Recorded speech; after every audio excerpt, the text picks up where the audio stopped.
Bismillahirrahmanirrahim. Assalamu alaikum to all of you. My name is Asad Ali. Welcome to my YouTube channel. आज हम बाकायदा से अपने lectures का आगाज़ करेंगे और आहिस्ता आहिस्ता जो है वो चीज़ों को सीखने की कोशिश करेंगे। आज का हमारा टॉपिक है सेंटेंस और इसके पार्ट्स। तो चलिए शुरू करते हैं।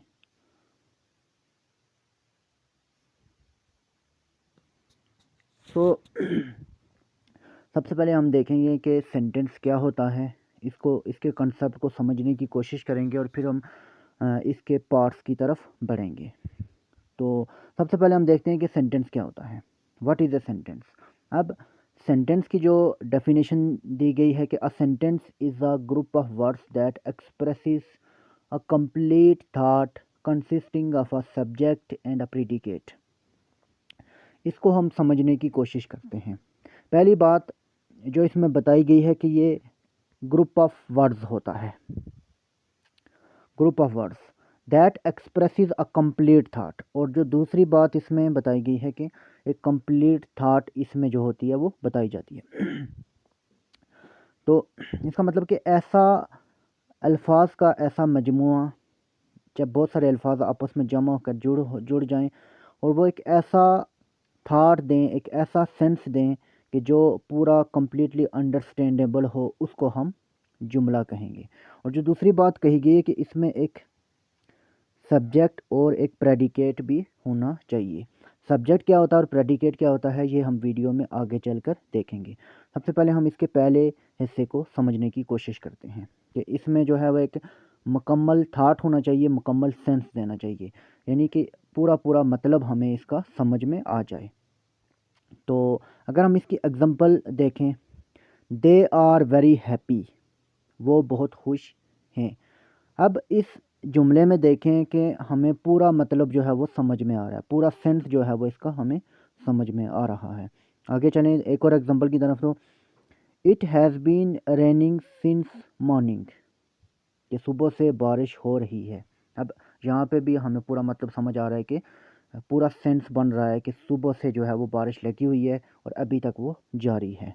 तो ये था सेंटेंस कि जिसमें वर्ड्स का ग्रुप मिलके जो होता है वो एक ऐसा सेंस दे जो अंडरस्टैंडेबल हो, उसको हम सेंटेंस कहते हैं।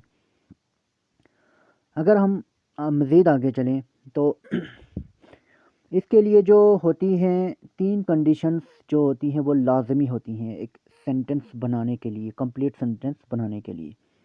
तो जो सबसे पहली जो स्ट्रेटजी है वो है कि वर्ड्स जो हैं वो एक प्रॉपर अरेंज, एक स्ट्रक्चर होना चाहिए, उनको एक प्रॉपरली अरेंज होने चाहिए। ऐसा नहीं हो सकता कि बेतरतीब अंदाज में वर्ड्स अरेंज हों तो वो जुमला बन जाएगा, ऐसा नहीं होता। जैसे हम एग्जांपल देखेंगे, बॉय इज़ ए इज़ ही।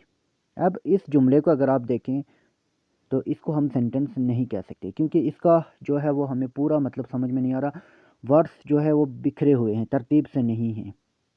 ठीक है, इसका मतलब है कि वर्ड्स का जो है एक तरतीब से होना, एक बाकायदा जो इसका जो सिस्टम होता है, अरेंजमेंट होती है, उसका होना भी लाजमी है। जैसे अगर ये देखें, ही इज़ अ बॉय, वो एक लड़का, इसमें हमें पूरा मतलब समझ आ रहा है कि पहले इसमें सब्जेक्ट है, फिर उसके साथ इज़ जो है वो वर्ब है, और फिर आगे हमारे पास ऑब्जेक्ट है। यानी कि इसमें पूरा मतलब यानी कि अरेंजमेंट के साथ है, तरतीब के साथ है। जबकि जो पहला जो जुमला था वो जो है वो इसका मतलब हमें समझ में नहीं आ रहा था। जो दूसरा जुमला है वो सही जुमला है और प्रॉपर तरतीब के साथ है।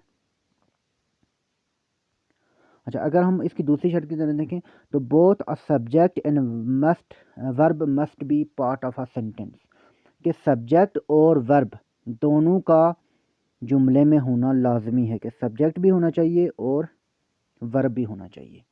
अब इसके एग्जांपल देखें, आई लाइक मैंगोज़। अब इसमें जो आई है वो सब्जेक्ट है और लाइक जो है वो वर्ब है, यानी कि ऐसा जुमला जिसमें सब्जेक्ट या वर्ब में से कोई भी एक मौजूद नहीं होगा, उसको हम जुमला नहीं कह सकते, क्योंकि वो कंप्लीट सेंस नहीं देगा।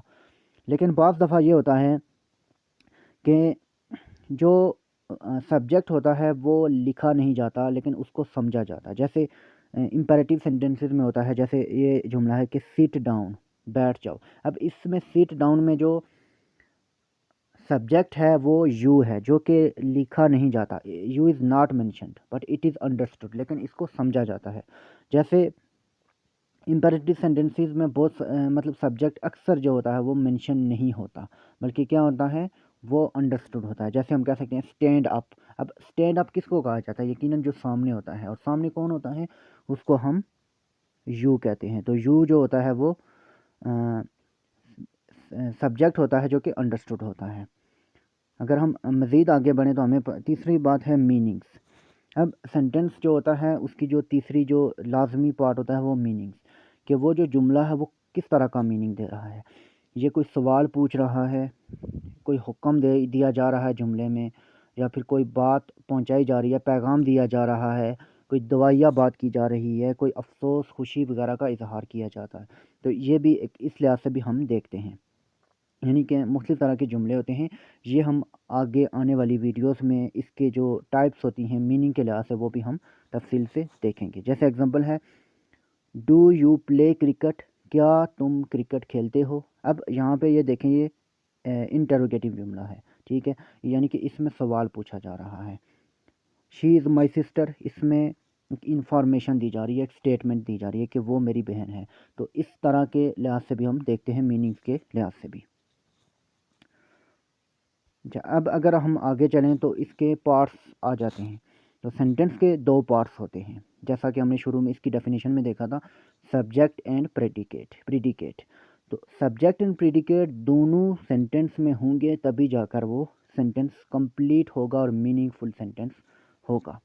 तो there are two main parts of a sentence. कौन कौन से होते हैं? पहले होता है सब्जेक्ट और फिर आता है प्रेडिकेट, यानी कि सब्जेक्ट और प्रेडिकेट। अब हम इनको मज़ीद समझने की कोशिश करते हैं। सबसे पहले हम देख लेते हैं कि सब्जेक्ट क्या होता है। It is the main focus of a sentence, यानी कि ये सेंटेंस का मेन फोकस होता है, यानी कि जिसके बारे में सेंटेंस में बात की जा रही होती है, जो मेन होता है। और ये हमेशा दो क्वेश्चंस का आंसर देता है। कौन कौन से?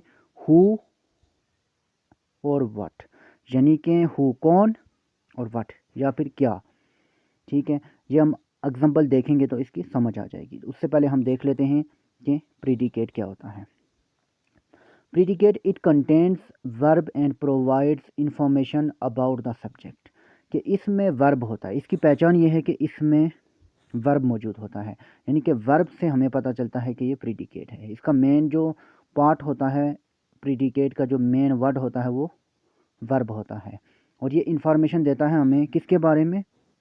ये हमें सब्जेक्ट के बारे में इंफॉर्मेशन देता है, और ये हमें बताता है कि सब्जेक्ट क्या कर रहा है, ठीक है, वो कौन है, क्या है और क्या कर रहा है, ठीक है। ये हमें उसके बारे में बताता है कि वो क्या, सॉरी, सब्जेक्ट बताता है कि सब्जेक्ट जो होता है वो मेन फोकस होता है, और जो प्रीडिकेट होता है वो हमें सब्जेक्ट के बारे में मालूमात देता है।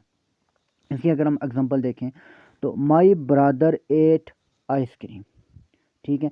अब इस सब्जेक्ट प्रेडिकेट के कंसेप्ट को समझने का आसान तरीका यह है कि सबसे पहले हम इसका वर्ब फाइंड करें। तो इसका वर्ब यहाँ पे एट है। अब एट, तो जो हमने दो क्वेश्चन देखे थे कि जो सब्जेक्ट होता है ये दो क्वेश्चंस का आंसर करता है, कौन कौन से? हु और व्हाट। अब एट से आप क्वेश्चन लगाएं इसके पीछे कि एट खाया, किसने खाया? तो आपको सब्जेक्ट मिल जाएगा। किसने खाया? माई ब्रदर, मेरे भाई ने। इसका मतलब है कि माई ब्रदर यहाँ पे सब्जेक्ट है, और एट माई आइसक्रीम यहाँ पे प्रीडिकेट है। इसका मतलब है कि हम वर्ब को फाइंड करें, आइडेंटिफाई करें, तो हमें जो है वो इसका आंसर मिल जाता है। तो अभी अगर हम एक और एग्जांपल देखें, जैसे शी हेट्स मी। अब इसमें हम वर्ब को फाइंड करें तो हेट्स, नफ़रत करना, यानी कि वो नफ़रत करता है। कौन करता है? शी, वो करती है। तो यहाँ पे इसका मतलब है कि ये शी जो है ये सब्जेक्ट हो गया, और बाकी ये जो है ये प्रीडिकेट हो गया। तो इसका मतलब है कि अगर हम वर्ब को फाइंड करें तो हम सब्जेक्ट को आसानी के साथ आइडेंटिफाई कर सकते हैं उसके पीछे दो क्वेश्चन लगा के कि हु और व्हाट। अच्छा, अगर हम मज़ीद कुछ एग्जांपल्स को देखें तो हमें इसका कंसेप्ट मज़ीद क्लियर हो जाएगा। बर्ड्स सिंग लाउडली, ठीक है। सबसे पहले हम सिंग जो कि वर्ब है, अब गाता है, कौन गाता है? परिंदे गाते हैं। इसका मतलब है कि ये सब्जेक्ट हो गया और ये पूरा प्रीडिकेट हो गया, rest of the part. Subject के अलावा जो रेस्ट ऑफ द पार्ट होता है वो सारा प्रीडिकेट में आता है, ठीक है। उसके बाद अगर हम मज़ीद आगे की एग्जांपल देखें तो माय फ्रेंड प्लेज गिटार। अब प्लेस वर्ब हो गया, अब खेलता कौन है? माय फ्रेंड खेलता है, तो इसका मतलब है माय फ्रेंड सब्जेक्ट हो गया और प्लेस गिटार जो है वो प्रीडिकेट हो गया, ठीक है। यानी कि इसको समझना इंतहाई आसान है। सबसे पहले वर्ब को आइडेंटिफाई कीजिए और उसके पीछे क्वेश्चन लगाइए कि हु और व्हाट, तो आपको आंसर मिल जाएगा। अच्छा, उसके बाद अगर मज़ीद द सन सेट्स, के सूरज जो होता है वो ग्रुप होता है, तो अब सेट्स वर्ब हो गया और द सन सब्जेक्ट हो गया। इसका मतलब है ये प्रेडिकेट हो गया। तो इसको फाइंड करना इंतहाई आसान है। क्या आगे चलें तो चिल्ड्रन लाफ जॉयफुली, लाफ कौन लाफ करता है? चिल्ड्रन लाफ करते हैं, तो चिल्ड्रन यहाँ पे सब्जेक्ट हो जाएगा और लाफ जॉयफुली जो है वो प्रेडिकेट हो जाएगा। अब here comes the bus, here comes the bus. अब कम्स आता है या आती है, क्या चीज़ आती है? The bus. इसका मतलब है द बस सब्जेक्ट हो गया और हेयर कम्स जो है वो प्रीडिकेट हो गया। अब यहाँ से हमें एक चीज़ और पता चली है कि ज़रूरी नहीं होता कि सब्जेक्ट जो हो वो शुरू में हो, सब्जेक्ट जो हो वो एंड में भी हो सकता है, ठीक है। इस जुमले से हमें ये पता चलता है। हम वर्ब को फाइंड करेंगे तो हमें खुद ब खुद सब्जेक्ट का आंसर मिल जाएगा। आगे चलें तो स्टैंड अप। अब स्टैंड अप ये तो प्रीडिकेट हो गया। अब स्टैंड अप किसको कहा जा रहा है? ज़ाहिर है जो सामने होता है उसको कहा जाता है। तो यहाँ पे यू क्या है? सब्जेक्ट है, वो लिखा हुआ नहीं है लेकिन इट इज़ अंडरस्टूड, मेंशनड नहीं है लेकिन इसको समझा जाता है। ज़ाहिर है जब आप किसी को हुक्म देते हो तो उसको जो बंदा सामने होता है उसी को हुक्म दिया जाता है या उसी को कोई बात कही जाती है। तो जो बंदा सामने होता है उसको हम यू कहते हैं। तो यहाँ पे लिखा नहीं जाता क्योंकि इसको समझा जाता है कि यू होता है। तो यहाँ पे जो सब्जेक्ट है वो मेंशन नहीं है बल्कि अंडरस्टूड है, ठीक है। तो ये था हमारा आज का लेक्चर जिसमें हमने सब्जेक्ट को देखा, उसको समझने की कोशिश की और उसके मुख्तलिफ़ पार्ट्स को हमने समझने की कोशिश की। तो आज की वीडियो के लिए इतना ही। इंशाल्लाह नेक्स्ट वीडियो में आप नेक्स्ट टॉपिक पे बात करेंगे। तब तक के लिए अपना ख्याल रखिएगा। अल्लाह हाफ़िज़।